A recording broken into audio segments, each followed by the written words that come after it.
duluring menungsa sing ana kiblat papat lima badan.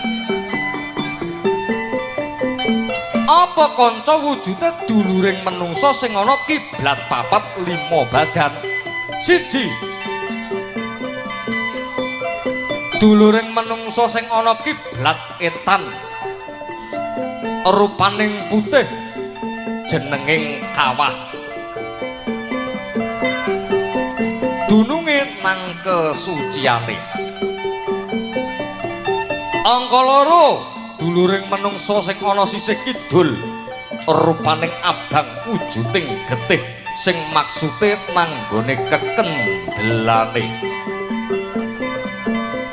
Nomor telu, duluring menungsa sing sisih kulon rupaning kuning wujuding puser nandakno keblaenane.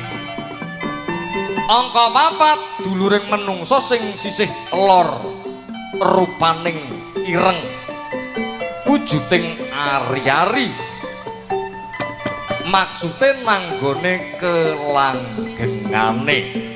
Mulane duluring menungsa sing mbarep ana sisih etan wujuding kawah sing waruju sisih lor wujuding ari-ari. Mulane wong tuwek-tuwek biyen kuwi ngarani kakang kawah adi ari-ari.